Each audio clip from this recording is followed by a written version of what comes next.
Hey everyone, I am going to be talking about the pitfalls to avoid when you get a contract from someone else. So all we talk about is, or at least all I talk about is what to have in your contract, what to watch out for in your contract, the essentials of your contract, and how to craft your contract and how to negotiate your contract. Today I'm going to talk about contracts that are given to you, because a lot of times if you're a blogger or if you are another business and you're trying to collaborate or use another business's services, sometimes they give you their contracts. And so you should always be aware of what to look out for, what to avoid. And I'm going to go through this list of pitfalls to avoid. And quite frankly, this list can be applicable to as well as when you are creating a contract. But these are things to watch out for, and these are things to make sure that they are really resonating with your business and how your business functions as well. So the first thing that you want to look out for are the payment terms. Are the payment terms what works for you in your business? Are they what you and the person that you're getting into this business relationship with, is it really reflecting that conversation? Or is it something that they just kind of put in because it works for their business? So a lot of times I know for bloggers, sometimes if you're working for big companies, these companies pay you 60 to 90 days after you provided them the services. But does that really work for you? And if it doesn't, you can definitely have that conversation with them. And you can negotiate that with them. And a lot of times, if you are working through a middleman, say a person who's connecting you to another company, whether it's a brand collaboration or whether it's somebody else, you want to make sure that the conversations that you're having with that middleman are the same conversations that they're having with the other party that you're trying to connect with. And everybody is aligned and everybody is, thinking the same thing. And those conversations are reflected in the contract that is being crafted for that relationship. So always look out for the payment terms. Are they paying in the way that you want them to be paid? Are they paying within the time, or do you have to pay within the time frame that you have discussed and that's comfortable for you and your business as well? And it should be something where it also gives a little bit of flexibility. If things are too stringent or things are too definitive or militant in a contract, that can be really detrimental as well. And so you want to make sure there is some flexibility somewhere as well. Now, the second thing that you want to look out for the services. What services are you providing, or what services are you getting? And make sure that they're defined in the right way. They're defined as to what exactly you do provide and in the time frame that you'll provide it. And it resonates, again, with the way your business functions and also the conversations that you've had with the other party. And so sometimes, people just pick up their templates that they already have in their office and they've used it for like 5 other clients or business partners. And so you want to make sure that it's not just a copy paste and it really reflects the conversations and the understandings that both parties have. And so the third thing is the delivery of service, kind of going along with the services, what services are supposed to be provided, but also delivery is talking about when they're supposed to be provided and the frequency in which they're provided. So you want to make sure that it is exactly what works with your business again. Is it every 2 weeks? Is it every week? Is it sometimes, is it every month? And the duration, how long is that business relationship? Is it just for until you finish your work with them? Or will the business relationship last for a year? And also, does it renew automatically? And if it doesn't renew automatically, then do you have the opportunity to renew it automatically? Or have that discussion to renew it. So these are the conversations that you can have, and that also can give you some consistency for the future and reliability in a business relationship for the future also, and for incoming revenue stream as well. So these are things that you can definitely include in your contract as well. Now, the number 4 that you need to look out for is ownership of intellectual property. I cannot tell you how many times I have seen my clients receive contracts from, the company that they're working with, and the ownership of intellectual property is belonging to the wrong person.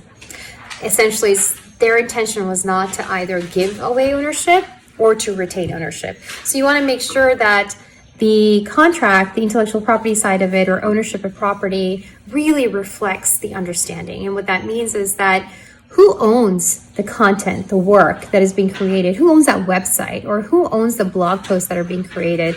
Or who owns the photographs that are being taken? And or who owns the copyright that's being created as well, or the content that's being created? And so you want to make sure that the right person is owning it.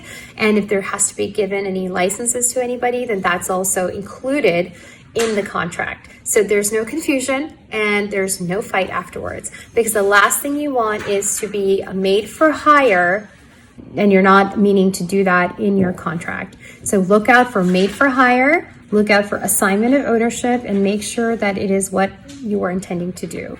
And so made for hire, really quickly, is that if it's included in the contract, then any work that could be considered made for hire statutorily would be the ownership of the company that's saying that the work that you are doing for them is made for hire. Or so you want to make sure that you're not just blindly signing it thinking that it's okay, because it's not, if that's not your intention. So for example, if you are a blogger and you are creating content for another company, but you are using that same content for your own business as well, or to promote your business, you want to make sure that either you A, own the content, or B, have the license to use the content for your own business's promotional purposes as well. So these are two really important things to look out for. And so then the fifth pitfall to avoid is disclaimer of warranties. So there, I've seen it in a lot of contracts, and sometimes everybody just disclaims every single warranty that nothing, I'm warranting zero.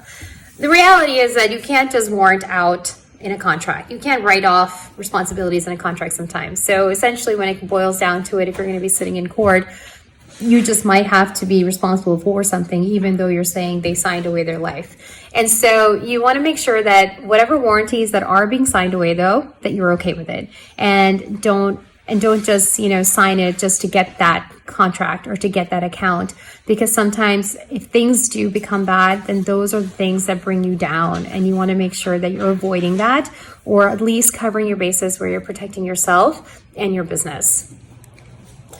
Another number 6, location of events. So if you are providing a service at a certain location and that location is where you're expected to be, make sure it's defined. Or if you expect the other person to be coming at a certain location, make sure it's defined. Make sure the address is there. Make sure the name of the location is there. Even if, say, you are an event planner or a venue host, you want to even go the next step and have the name of the room in that contract. Because lately with the COVID and a lot of the cancellations and pre-COVID quarantine, where hotels were still like, we don't know if we're going to cancel or what we're going to do, or whatever, the last thing you want is to have an event and literally 30 days before your event, or even 25 days before your event, or even 60 days before your event, your venue to tell you that you cannot have it in the room that you were intending to have it, and then they say to you, well, it's not in the contract. We can just give you any room that provides the capacity that you are wanting to host. And so that would be like terrible, and it's happened. So avoid it, and you can avoid it by having the name of the room in your contract explicitly stated. And then also maybe even have a backup room. Hey, if something does happen, then this room would be the next best thing, but you would have to tell us at least in so many days in advance, and not even 60 days in advance. So then the next thing, the number 7 to pitfall to look out for, is non-competes. So in many states, non-competes are invalid. They just won't hold up. But in many states like Texas, non-competes do hold up, but they have to be within certain parameters. They have to be reasonable. And so you want to make sure that if you are signing a non-compete, that's the intention, and you're not just signing it because it's there. You want to make sure that you are okay with saying, I'm not going to be working for a certain number of time in this certain industry, in a certain area, in a geographical area, within a certain radius of miles. And you need to be okay with that, because in the event that you're not working with that company anymore, you also don't want to lose your livelihood and your only source of income that you are familiar with. Because the last thing you want is to lose a job and then last minute try to figure out how to make money but then have all these restrictions around you. So make sure that that non-compete, again, resonates with you and your business, and look out in the future. Don't just say, oh, this is good for me right now. Make sure you are seeing down the road and, thinking about 5 years from now, and not just what's happening today or in the next 6 months. Number 8, canceling and rescheduling. You want to make sure that the pitfalls that you have here is that there is a cancellation policy, number 1. Number 2, that there is a roadmap in that cancellation policy, and it's not just a simple cancellation policy. And it tells you what to do when somebody does cancel. And then number 3 is that if there is a need for rescheduling, then there is a provision for that. And either it defines what that means or whose discretion it is under. And then also if there is any money to be paid and how, balances are resolved. You need to have all of those things in there.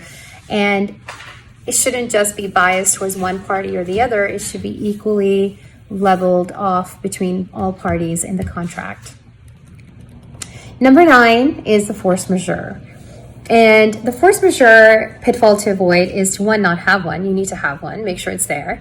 Number 2 is that you want to make sure that it's not just a general statement, and it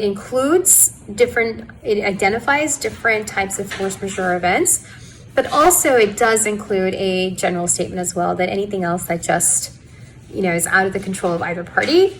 And you also want to make sure that there's a roadmap. Just like the cancellation rescheduling, you want to make sure there's a roadmap for this too. So that way you know what to expect when somebody is invoking the force majeure rights, and then what to do when that does happen. Because when you have a roadmap provided in your contract, you don't have to reinvent the wheel, and you don't have to think twice about it. You're just like, okay, we got this, let's move forward now. And it really helps in resolving issues and disputes that could be arising, or that could be far more problematic than if you just had it in your contract from the beginning. And then the choice of law dispute resolution, that's number 10. A lot of times this part of the contract is overlooked. It's usually in every single contract, but it's overlooked because you want to make sure that the choice of law is the law that is governing the contract, the law that will be interpreting the contract. But then also you want to make sure that the dispute resolution is, how are you resolving the dispute, and in which city and which county and which state are you resolving the dispute as well. So say you're located in Texas and the company that you are working with is located in Indiana. Now, do you want Texas law to apply, or do you want Indiana law to apply? And which county do you want it to apply? So this is something that you really want to think about, and make sure that in the event something does happen, if you are saying Indiana law, if you are located in Texas, that you're prepared to pick yourself up and go there. And so something to talk about, something to have that, conversation with. Sometimes companies are like, nope, we're just going to do it in this city or state, but you can definitely have that conversation. So these are the pitfalls to avoid. But also a couple things. One is, don't be afraid to negotiate. If there's something that just doesn't feel right with you, you need to talk about it. You need to bring it out to the table, because those conversations should have already happened. And if there's something that's popped up in the contract that you're not comfortable with, then that needs to be talked about as well. A contract should be a mutual understanding between the two parties, and it should be literally reflective of what the parties have discussed and what their understanding is of the relationship that they're getting into.